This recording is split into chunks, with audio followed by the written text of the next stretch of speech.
అమ్మాయిలకు between 9 to 12 years are before marriage ఇక vaccine ఇవ్వడం అనేటువంటిది చాలా చాలా ఇంపార్టెంట్.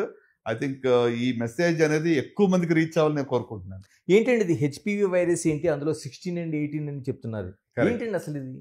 అంటే ఇప్పుడు మన కోవిడ్ గురించి మీరు చూసారు, చాలా వేరియంట్స్ ఉంటాయి కదా. ఒక వైరస్ వచ్చింది అనుకోండి, కొన్ని రోజుల తర్వాత ఆ వైరస్ రెసిస్టెన్స్ బాడీలో వస్తుంది కాబట్టి అది కూడా మార్పు చెందుతూ ఉంటుంది. ఓకే, వైరస్ నెక్స్ట్ జనరేషన్ వచ్చేటప్పటికి వేరియేషన్ ఉంటుంది, దానికి వేరియంట్స్ ఉంటాయి, రైట్. అట్లనే ఇప్పుడు ఇక హెచ్పివి కూడా ఒక వైరస్ ఇది. సో హ్యూమన్ ప్యాపిలోమా వైరస్ పేరులోనే ఉంది. సో ఇది కూడా డిఫరెంట్ వేరియంట్స్ అదే 16, 18, 33, 35 అట్లా సుమారుగా ఒక 30 to 40 టైప్స్ ఉన్నాయి. కానీ మోస్ట్ కామన్ అనేటువంటిది ఒక 9 వైరస్లు ఉన్నాయి.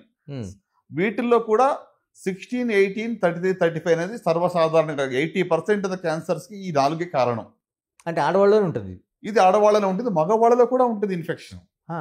అంటే హెచ్పివి ఇన్ఫెక్షన్ మగవాళ్ళలో కూడా రావచ్చు. ప్రత్యేకంగా ఇప్పుడు మీరు అమెరికా లాంటి దేశంలో చూస్తే అబ్బాయిలకు కూడా హెచ్పివి వ్యాక్సినేషన్ ఇస్తారు.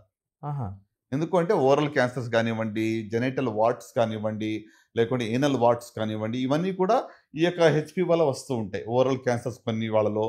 సో దానికోసం అబ్బాయిలు కూడా మ్యాండేటరీగా ఇస్తున్నారు. మనకి rationing of the available vaccine, ఉన్న వ్యాక్సిన్ అందరికీ అందుబాటులోకి ఇవ్వడం లేదు కాబట్టి మనం అబ్బాయిలకి మ్యాండేటరీగా ఇప్పుడు ఇవ్వటం జరగటం లేదు ఇక్కడ.